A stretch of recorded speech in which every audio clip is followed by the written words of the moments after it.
अशा अवस्थेत आबा जोगदेव सेवानिवृत्त झाले आणि त्यांना थोरल्या मुलाच्या सुशिलेच्या यजमानांच्या संसाराकरता मुंबईच्या परिसरात येणं आवश्यक झालं. तेव्हा ही कल्पना त्यांच्या कानी आली. त्याबरोबर त्यांनी ती उचलून धरली. तिच्यावर खूप विचार केला. एक आराखडा आखला व आणखी एक कुटुंब एकत्र येण्यास तयार झाल्यास स्वतःचं सबंध कुटुंब मुंबईस आणण्याचं निश्चित केलं.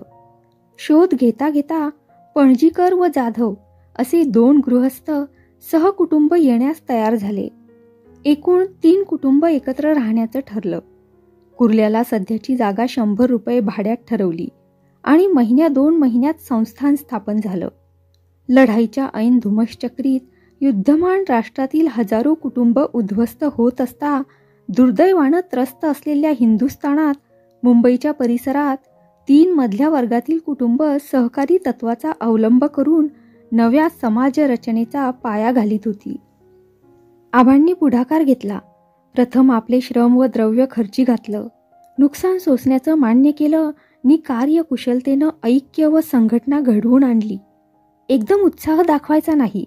प्रारंभ केल्यावर माघार घ्यायची नाही. सर्वांचा विचार घेतल्या वाचून मोठी सुधारणा आचरायची नाही आणि कृती वाचून सांगायचं नाही असा त्यांनी परिपाठ ठेवला. रेशन एकत्र आणायचं हा पहिला परिपाठ. तो नीट जमल्यावर सुटीच्या दिवशी सर्वांचा स्वयंपाक एकत्र करायचा हा दुसरा परिपाठ आणि नंतर एक वेळचा स्वयंपाक एकत्र, भोजनही एकत्र असा तिसरा परिपाठ. 6 महिन्याच्या आत तिन्ही कुटुंबांचे स्वयंपाक जेवणखाण एकत्र आले. काटकसर आपोआपच होऊ लागली. मग तिन्ही कुटुंबांनी वाडीच्या तोंडाशी भाजीचं व किरकोळ वाण जिणसाचं अशी 2 दुकानं काढली. सर्व बायकांनी आळीपाळीनं दुकानात बसायचं मान्य केलं. दुकानं चांगली चालू लागली. या 3 कुटुंबांना लागणारी भाजी व वाण जिन्सा फुकटात पडू लागल्या. सर्व स्थानी आबांची देखरेख. विश्वासानं विश्वास वाढला. आबांच्या शब्दाला किंमत आली. त्यांचा दरारा वाढू लागला. सुमारे वर्षभरांनी एक वाण्याचं व कायस्थाचं अशी 2 कुटुंब या संस्थानात येऊन दाखल झाली. त्यांच्या बुद्धीचा व कर्तृत्वाचा उपयोग होऊ लागला. आबांनी सर्वानुमते ठरवून टाकलं की संस्थानाची कुटुंब घेण्याची मर्यादा संपली. एकत्र स्वयंपाक, एकत्र भोजन चालू झाल्यावर खाजगी स्वयंपाकघर तशीच राखण्यात आली. ज्या कोणाला खाजगी काही करावंसं वाटेल, कुलधर्म कुलाचार आचरावयाचे असतील किंवा शाकाहाराव्यतिरिक्त काही करणं असेल त्यांनी तसं करावं. यामुळं सर्वांचं स्वातंत्र्य अबाधित राहिलं. एकोप्यामुळं सर्वच बायकांना विश्रांती व फावला वेळ मिळू लागला. लागलीच आबांनी पापड, सांडगे, मसाले, निरनिराळी चवदार तिखटे, मेथकुटे काढण्याचा व इतर कुटुंबांना पुरवण्याचा कारखाना सुरू केला. समान भांडवल, समान श्रम, समान खटाटोप आणि कामाप्रमाणे लागलीच वेतन असा धारा सुरू झाला. प्रत्येक बाईला स्वतःचं धन मिळू लागलं. आचार विचार एक झाले. राहणी एक झाली. अभिरुची समान झाली. जातपात, उच्च नीचपणा कुणाला स्मरणही होईना. आबा एक म्हातारा ब्राह्मण, 5 कुटुंबाचा चालक. इतर सर्व स्त्री पुरुष, मुलं बाळं त्यांची आज्ञाधारक. आपण लहान आहोत व आपल्याला सांभाळून नेणारे आबा आहेत. यातच सर्वांना आनंद, यातच सर्वांना अभिमान, यातच सर्वांचं सौख्य. ही माहिती ऐकून मी खरोखरच आश्चर्यचकित झाले. आबा जोगदेवासारख्या एका सामान्य गृहस्थानं 5 कुटुंब एकत्र आणली, त्यांची एकजूट घडवली आणि त्या ऐक्यावर सर्वांनाच थोडं थोडं आर्थिक स्वास्थ्य लाभलं. केवढं समाजकार्य हे! सुशीलाताईबरोबर मी वाडीत शिरले. मन प्रफुल्लित झालं होतं. एका समाधानकारक स्थानात आपण प्रवेश करतो आहो याची धन्यता वाटत होती. भडक असं काही नव्हतं, तशी माझी अपेक्षाही नव्हती. पण आत जाताच तिथं राहणाऱ्या सर्व माणसांना जाता येता सहज दिसेल असा एक ठळक अक्षरांचा फळा दिसला आणि मी जागचे जागी थांबले. फळ्यावर ही वाक्य होती: श्री. स्वच्छता हा आमचा परमेश्वर, सौजन्य ही आमची उपासना, उद्योग आमचा धर्म, गोड भाषण व नम्रता हा आमचा आचार, ऐक्य संवर्धन एवढा एकच विचार. चला, अंधारातून प्रकाशात या, परस्परांच्या संगतीत सुखी व्हा. समोर देवालय दिसल्याप्रमाणे मी त्या फलकाला मनोमन प्रणाम केला. मी माझ्या बहिणीबरोबर आत घरात गेले. सर्वांनी माझं मनापासून स्वागत केलं. आबा काही लिहित बसले होते. मी त्यांच्या पुढे जाऊन त्यांना वाकून नमस्कार करताच त्यांनी मला आशीर्वाद दिला. लेखन बंद ठेवलं आणि नंतर आदरयुक्त स्वरात म्हटलं, या कुमुदताई या. तुमच्या आगमनाची वार्ता आमच्या सुनबाईंनी आम्हाला दिली होती. ठीक. तुमच्या तिकडं सर्व कुशल? छान. सुशिलेकडून तुमचं कर्तृत्व आम्हाला कळलंय बरं का. तुम्ही पैसा मिळवता याबद्दल तुमचं पहिलं अभिनंदन. तुम्ही विवाहित आहात व संसारही करता याबद्दल दुसरं अभिनंदन. आणि तुम्ही एकत्र कुटुंबात आहात याबद्दल तिसरं अभिनंदन. मी संकोचले, गप्प बसले. थोड्या वेळाने मी त्या मोठ्या संसारात बायका मुलात मिसळून गेले. लग्नाचं वऱ्हाड जमल्याप्रमाणे माणसं, तशीच गडबड, पण त्यात कलकलाट नव्हता, घाई नव्हती. वातावरण शांत व समाधानी. पुरुषांच्या गप्पा चालू होत्या. काही बायका स्वयंपाकात होत्या, काही पाट पाणी घेण्याच्या तयारीत होत्या, काही वृद्ध व पोक्त देवाधर्मात होत्या. मुले खेळत होती. मोठी मुलं सायन्स स्तोत्र म्हणत होती. सगळं वातावरण ब्राह्मणी, शुचितायुक्त. 2 पूर्ण दिवस व 3 रात्री मी त्या संस्थानात राहिले. सर्वांच्या परिचयाची झाले. कितीतरी नव्या गोष्टी शिकले. आबांच्या सानिध्यात राहून त्यांच्या गप्पा ऐकल्या. आपापली कामं उरकत असता हसून खेळून गोष्टी करणं काही अवघड नव्हतं. आबा म्हणाले, आमच्या येथील ही कल्पवृक्षाची खांदी बेलाशक नाही बरं का.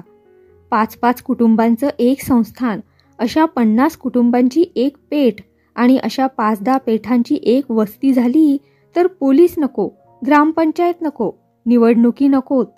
आम्ही आपल्यापुरती सुधारणा करू तरी देशाची सुधारणा होईल. केल्यानं होतं, जमवून घेतल्यानं जमतं. उद्योग केल्यानं जीवन निर्वेद होतं, संपत्ती मिळते. ज्याला आपलं म्हटलं त्याला सर्वस्व देऊन टाकण्याची तयारी असली पाहिजे. आणि असं असलं म्हणजे कोणी याचना करीतही नाही. आबांच्या या साध्या बोलण्यात केवढा अर्थ होता. त्यांनी नवं असं काही सांगितलं होतं का? काहीच नाही. बोलायचं नाही, करून दाखवायचं, हा त्यांचा बाणा होता. त्या रात्री अंथरुणावर पडल्या पडल्या मी विचार करू लागले. जाऊबाईंनी मला आताच काही सांगितलं होतं. आईनं मला झिडकारीत हेच सांगितलं होतं. आज आबांनी त्याचीच आवृत्ती केली. आणि या तिन्ही प्रकारच्या परिपाकानं जेव्हा मी जीवनाचा विचार करू लागले त्यावेळी मला कळून आलं की जाऊबाईंशी वागण्यात पहिली चूक मजकडून झाली. सामान्य प्रतीच्या मैत्रिणीत बसून मी जी स्वतःच्या घरातील चर्चा केली ती पहिली चूक. बरं केली. पैज लावण्याचा आचरटपणा का केला? बरं केला. मग हा प्रकार गंमत म्हणून जाऊबाईंना सांगायला काय हरकत होती? त्यांनी तोंड काढून पैज जिंकण्याचा मार्ग नसता का सुलभ केला? दादरला जाताच पहिली गोष्ट ही करायची. जाऊबाईंना पूर्ण शरणागतीचं पत्र टाकायचं. आपण बुद्धीनं लहान, वयानं लहान, ताठा पाहिजे कशाला? 5 भिन्न भिन्न जातींची कुटुंब एकत्र नांदू शकतात. मग भावाभावांना व जावाजावांना गुण्या गोविंदानं राहण्यास हरकत कोणती? कुर्ल्यास आल्यानंतर 4थ्या दिवशी मला परत जाण्याची परवानगी मिळाली. माझ्याकरता म्हणून सुशीला ताईसही 2 दिवस माहेरी धाडण्याचं तिच्या सासूनं ठरवलं. त्या दिवशी ऊन उतरल्यावर आम्ही लोकल गाठली. सुखरूप दादरला आलो. मावशी व मालू आमची वाट पाहत होत्या. 5 कुटुंबांचा परिवार मी पाहून आल्यामुळं तो विषय मला अगदी आवडीचा झाला होता. नवं खेळणं मिळालेल्या मुलाप्रमाणे मी हुरळून गेले होते. सुशिलेला तो विषय तिच्या सासर संबंधी म्हणून त्याविषयी चर्चा करण्यात व नव्या नव्या प्रकारे गुणानुवाद गाण्यात आनंदाचा होता. 2 दिवस आम्ही इतर गमती जमती अनेक केल्या, पण त्यात वरील विषयाचं बोलणं कितीदा तरी निघालं. सुशीला म्हणाली सुद्धा, एखादा प्रभावी चित्रपट पाहिल्याप्रमाणे तुला झाला आहे. डोक्यात विचारांची व हृदयात भावनांची खळबळ उडून गेलेली दिसते तुझ्या. मी हसत तिचं म्हणणं मान्य केलं. 2 दिवसांनी सुशीला परत कुर्ल्याला गेली.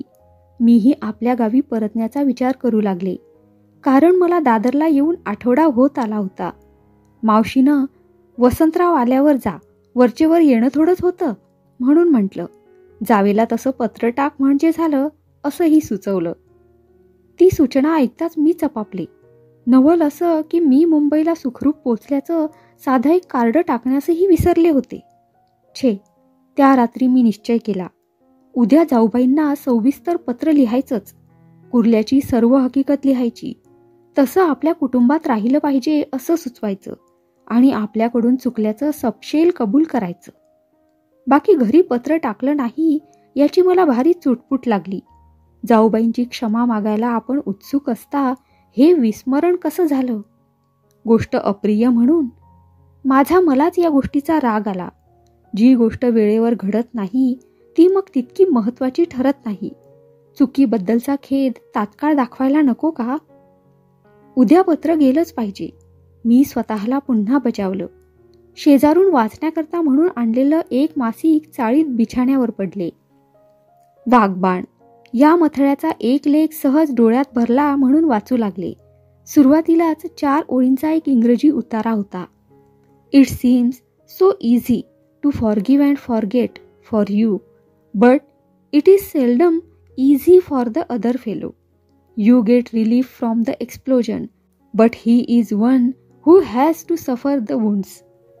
क्षमा करा आणि विसरा हे वाक्य तुमच्या दृष्टीनं सहज असतं, परंतु तुमच्या वाघबाणांनी घायाळ झालेल्या व्यक्तीला ते कसं बरं वाटणार?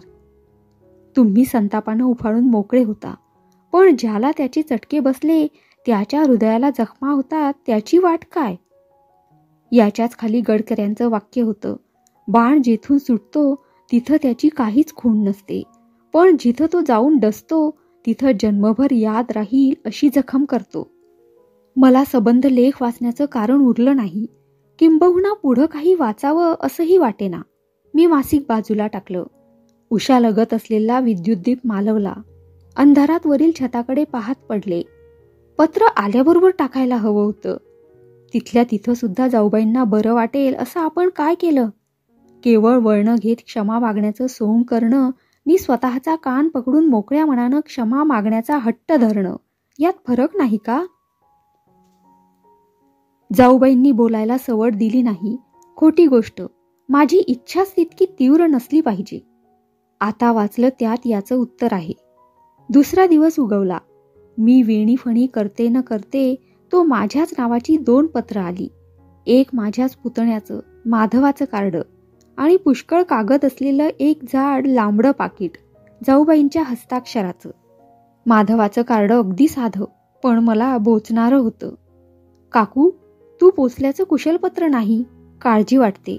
तीर्थरूप सौताई तुझ्या पत्राची वाट पाहत आहे. काही राग असल्यास सारे विसरावे असे तिचे सांगणे आहे. तिने तुला एक स्वतंत्र पाकिट टाकले आहे, त्याचे उत्तर सवडीने द्यावे, पण तत्पूर्वी कुशलपत्र येऊ दे. तीर्थरूप राजा काका महाबळेश्वराहून तिकडे कोकणात गेले आहेत. आम्ही सर्व खुशाल आहो.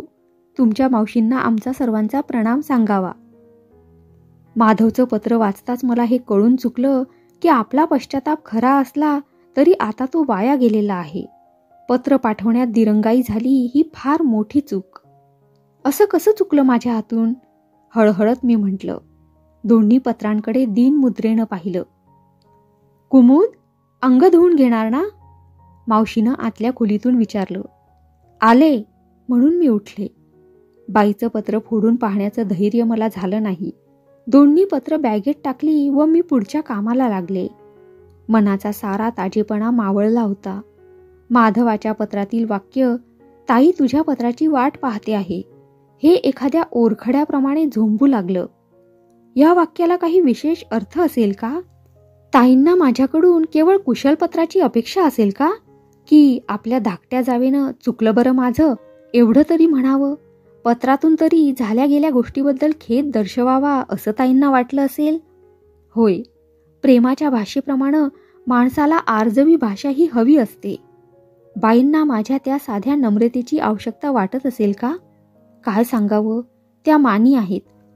प्रेम देऊनही जी मुलगी प्रेम देत नाही, हृदयानं हृदय जाणत नाही, तिच्या नम्र भावाची आशा करा कशाला, असंही त्यांनी ठरवलं असेल. त्यांनी मामुली कुशल पत्रासंबंधी मुलांजवळ वाच्यता केली असावी. मग आज त्यांनी जे एवढं लठ्ठ पत्र पाठवलं आहे ते का? एकदा फोडून वरवर पाहू का? मन अशा अस्वस्थ विचारात असताच मी अंग धुणं पाणी करणं आणि मावशीला थोडं सहाय्य करणं इत्यादी गोष्टी यांत्रिक पद्धतीनं केल्या. मध्ये राहावेना म्हणून पाकीट फोडून आत काय असावं ते पाहिलं. मुलाच्या आखीव वह्यातील सुमारे 20 चतकोर होते. पहिल्याच पानावर मजकूर होता, गेल्या 2 वर्षात रायकर कुटुंबात झालेला जमा खर्च. सौ कुमुदताई यांना विनंती की पुढच्या पानावर आपल्या एकत्र कुटुंबात झालेला जमा खर्च ठोकळ रूपात दिला आहे. पै न पैचा खुलासेवार जमा खर्च मोठ्या वहीत आहे. तुम्ही इथं आल्यावर दाखवीन. सध्या पाठवला आहे तो तपासून पाहावा. जो खर्च योग्य वाटणार नाही किंवा उधळमाधळ झाल्याप्रमाणे वाटेल त्यावर खुणा कराव्या, तो मी सोशीन. तुमच्या व भाऊजींच्या मिळकतीमधून मुलांच्या शिक्षणाकरता व श्यामाच्या लग्नाकरता विमे उतरले आहेत. तिकडे प्रीमियम भरण्याकरता खर्च झाला आहे. त्याची रक्कम मी शेवटी दाखवली आहे. ती मी वाटणीपत्र तयार होताच देऊन टाकीन. तेव्हा पुन्हा विनंती की न संकोचता किंवा न त्रासता जमा खर्च पाहून तशी सही करावी. व्यवहारामध्ये चोख असणं दोघांना श्रेयस्कर. आपली कचकच पुरुषांपर्यंत न्यायची नाही हे आपण ठरवलं आहेच. तुम्ही जपा, मी जपते आहेच. शेवटचा धागा तोडण्याचं अपयश मी घेणार आहे. तुमच्याकडे कसलाच दोष येऊ देणार नाही ही खात्री बाळगावी. सौ अंबुताई रायकर. पुढची पानं चाळण्याचं धाडस मला झालं नाही. वरील मजकुरानं बाई कोणत्या मनस्थितीत आहे हे मात्र स्पष्ट झालं. पत्र पुन्हा बॅगेत कोंबलं. मालू व मावशी यांच्यात जाऊन मिसळले. संबंधपत्र रात्री पाहावं असं मी खिन्न मनाला सुचवलं. जाऊबाईंनीच असा कठोर मार्ग धरल्यास आपण काय करायचं? माझं मन जास्त व्यथित होत चाललं. 11च्या आतच आमची जेवणं आटोपली. मला अन्न विषवत वाटलं. एवढासा भातच कसा तरी कोंबून मी उठले. मावशीनं का ग म्हणून प्रश्न केला. प्रकृती बरी नाही, मी जबाब दिला.